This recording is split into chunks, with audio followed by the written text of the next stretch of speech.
السلام علیکم. وعلیکم السلام. څنګه جوړه د چشتن لوی مهرباني ده ښاغلی راخوږ ډون دې راته واخله او پښتو ادبي دایرې ته یې څه راوړي دي؟ بله زه رضا د نمرود د ولایت په سمه شوی یم. ښاغلی رضا ارشاد دی څه چې مو تیار کړي دي څه چې مو راوړي دي موږ ته یې راواوروئ. نن خو ملګري نشته در سره چې ودې خندوي؟ یا نن نشته بس نن یوازې چې ودې نه خندوي خلک. نو څه چې دې راوړي دي هغه راواوروه ښاغلی. په کاته کاته مې سترګې په خاطر شي چې خبر دې د راتلو را باندې وشي. ته خو اوس له مانه ولاړې مرور شوې دا زما یاري دې همدندې په زړه شي چې دیدن د محبوب وکړمه تازه شم لکه کښت چې په باران سره اوبه شي. ګوره تا را باندې کومې کودې وکړې که په پښتو درځنې درومم زړه مې نه شي. په ارمان د هغه وخت یم درېغ که د ځینې سیې بیا د ما په خوله شي. د خپل یار جدایي هسې کار دی لکه روح چې له وجوده په واته شي. د خوشحال سلام په وار شو یارانو ګوندې بیا مې په لیدو سره زړه ښه شي. ګوندې بیا مې په لیدو سره زړه ښه شي. مننه ښاغلی رزاق، ژوندي اوسئ. الله مو مل په مخه مو ښه شپه ولرئ پر لوی چشتن مو سپارم. نو درنو لیدونکو بیا هم موږ د خپلې شپې بحث ته راځو. د زده کړې په ډول مو پر غلو باندې بحث کوئ. اړیکه لرو اړیکه اخلو. السلام علیکم. وعلیکم السلام. ستړي مو شئ. ښاغلی عادل ښه راغلاست. خدای مو راوله. خدای دې راته خوشحاله لري. تاسو ته د درنو مینهوالو د زړه له کومې سلام وړاندې کوم. وعلیکم السلام. څه مو تیار کړي دي څه مو راوړي دي پښتو ادبي دایرې ته؟ بس یو څو بیتونه دي که ستاسو خوښ شي وي تاسې ارشاد دی په مینه به یې واورو. وطنه ستا ښکلیو درو ته سلام. ستا د آمو د سیند اوبو ته سلام. چې هندوکش او چې سپین غر وبخئ چې هندوکش او چې سپین غر تاکې دی. ستا د کونړ شنو جنغوزو ته سلام. چې کندهار دی په انار سنبال دی. ستا د شمال ښکلیو باغو ته سلام. چې پکتیا دی په ځنګلو ښایسته ده. ستا د غزني ښه موزیمو ته سلام. چې د لغمان په مهترلام آباد دی. ستا د ننګرهار زیړو مالټو ته سلام. چې د بادام د سرمنګان مشهور دی. ستا د خنجان ښه تلقانونو ته سلام. چې د عادل په آبادۍ مشغول دی. ستا دې زیارکښه شاه زلمو ته سلام. مننه. ژوندي اوسئ ښه شپه ولرئ. الله مو مل پر لوی چشتن مو سپارم. بیا هم اړیکه لرو. السلام علیکم.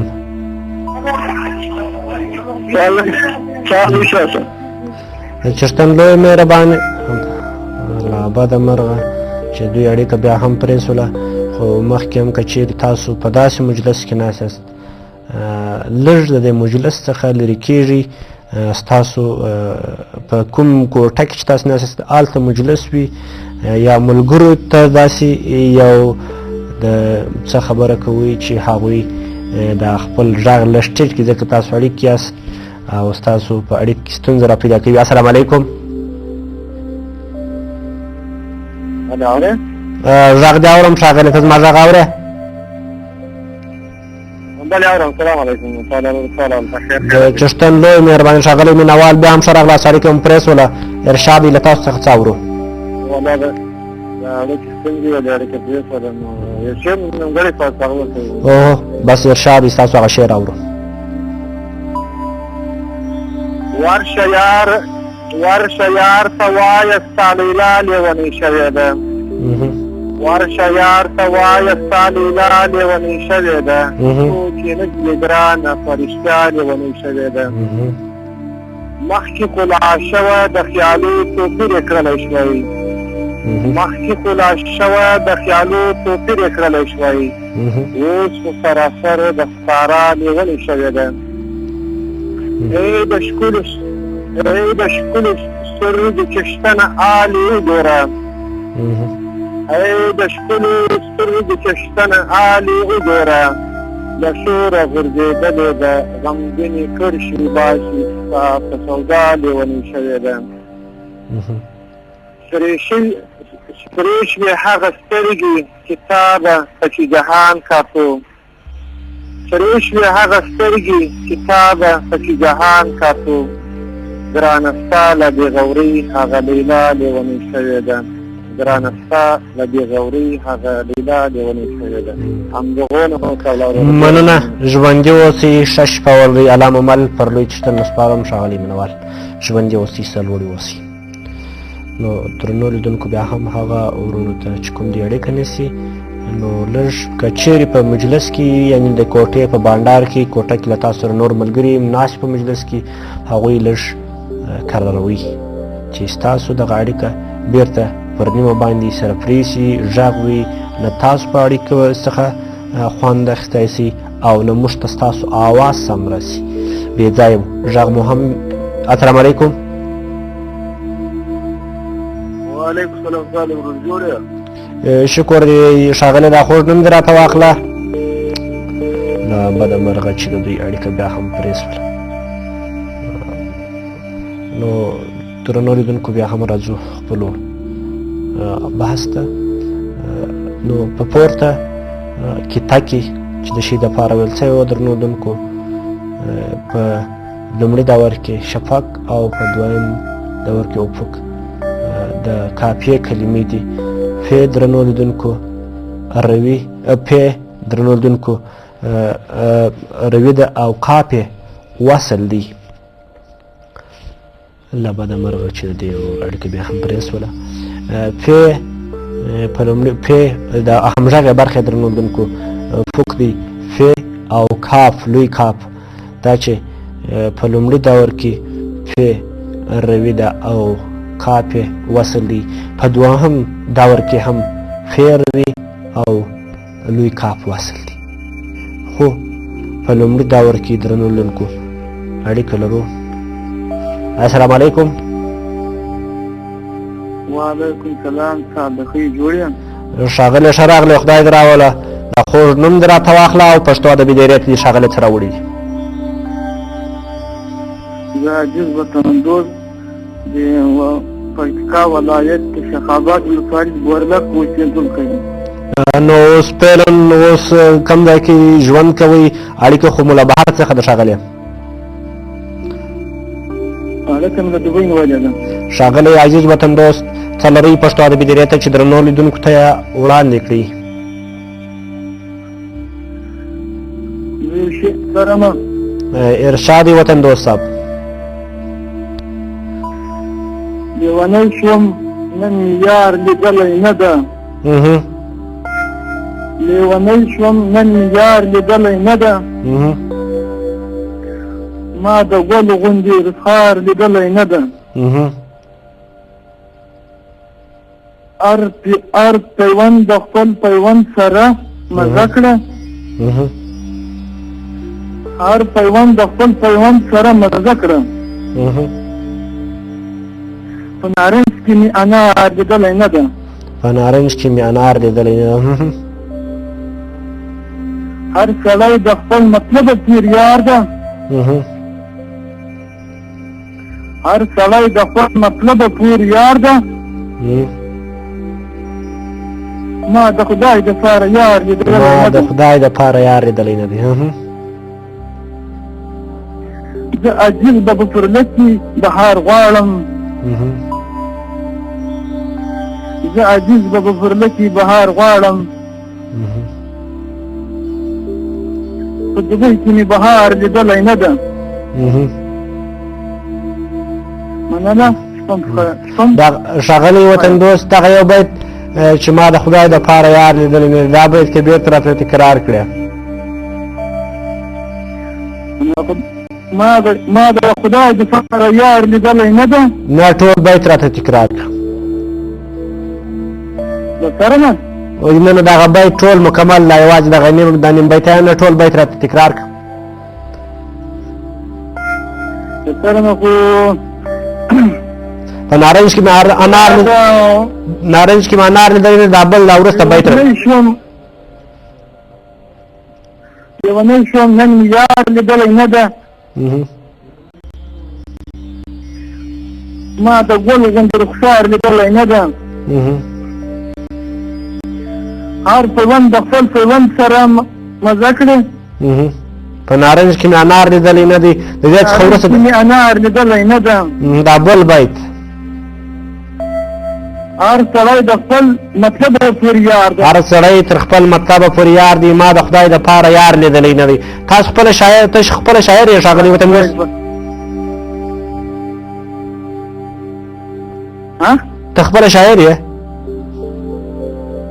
او ښه دا ښاغلی دا شعر خو خیر ژوندی اوسې ښه شپه ولرې په مخه مو ښه علامه مل دغه شعر ښاغلی عزیز یو شی که چیرې تاسو درنودونکو د کوم بل شاعر شعر اخلي پروا نه کړي خو خپل ځان پرې مه تړي ځکه دا په ادب کې ډېره لویه کمزوري ده د ادب په اصطلاح باندې دا ادبي غلا ورته ویل کېږي رحمان بابا ډېر وایي هر سړی تر خپل مطلبه پورې یار دی ما د خدای دپاره یار لیدلی نه دی نو د رحمان بابا ډېر ښایسته او مشهور بیت دی السلام علیکم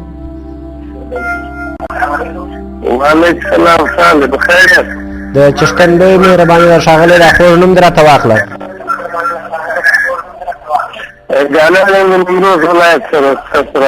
دا د ټلویزیون اواز که دې لږ ټیټ کړې ټلویزیون اواز دې لږ لوړ دی دغه غږ دې نه اورمه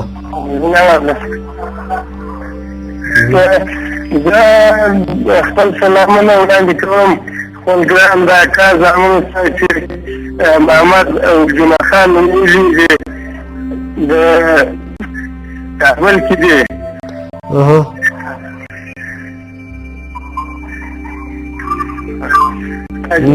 نور څه لرئ که نه ښاغلی نور څه لرئ پښتو ادبي دایرې ته کم څه لرئ که نه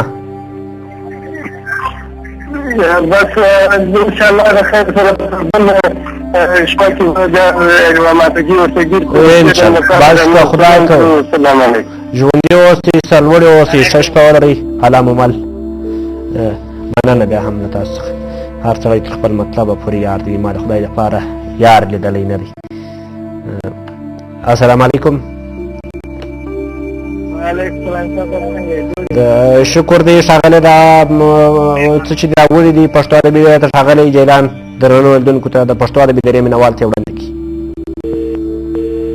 له بده مرغه چې د دوی اړیکه پرې سوله نو درنو اورېدونکو هر پیوند د خپل پیوند سره لګي په نارنج کې مې انار لیدلی نه دی په نارنج کې مو انار لیدلی نه دی نو درنو اورېدونکو موږ هم پر غلو باندې د کاپي د عیبونو څخه غږېدو نو راځو دې ته چې فی روي په شفق کې درنو اورېدونکو روي چې ده زور لري او په اوپه کې درنو اورېدونکو بیا فی چې ده هغه پیش لري نو پیش او زور تر مابین درنو اورېدونکو دا حرکتونه بیل دي سره دوه بیل حرکتونه واقع سوي دي یو ځای کې زور واقع سوی دی او بل ځای کې پیش واقع سوی دی یعنی فی چې روي ده په یو ځای کې حرکت یو رنګه او بل ځای کې حرکت بیل دی په یو ځای کې زور په لومړي دور کې د شفق په کلمه کې او د افق په کلمه کې بیا درنو اورېدونکو پیش دی نو دغه چې دی درنو اورېدونکو د حرکت دغه بدلون چې ده دغه بدلون ته درنو اورېدونکو غلو ویل کېږي دا د کاپیې یو عیب دی هر کله چې دا مطلق روي نو دلته دغه روي چې وه هم درنو اورېدونکو مطلق روي وه خوځنده آزاد روي وه. نو دغه روي حرکت تغییر وکړي، دغه بدلون دغه حرکت درنو لیدونکو راغلو. بیا هم درنو لیدونکو اړیکه لرو. السلام علیکم. ستا د حسن او ښایست به نوي تل خانه سلاماته وي زړګی د بال د پتنګ تپوس به هم نه شمې کېږي ګرانه څومره دې په ژوند کې وڅېږل احساس افطار ته او د پښتو ادبي ډېرې ټولو اورېدونکو ته د زړه له تله خپل سلامونه وړاندې کوم. وعلیکم سلام. دا خوږ نوم دې راته واخله ښاغلی. زه انجمه خان مالیار یم د پکتیکا ولایت د حاخیل ولسوالۍ د اجانو له کلي فی الحال د تاسو سره په اړیکه کې یم. مالیار انجمه خان مالیار د پکتیکا ولایت د حاخیل ولسوالۍ د اجانو له کلي. ښاغلی مالیار څه مو راوړي دي پښتو ادبي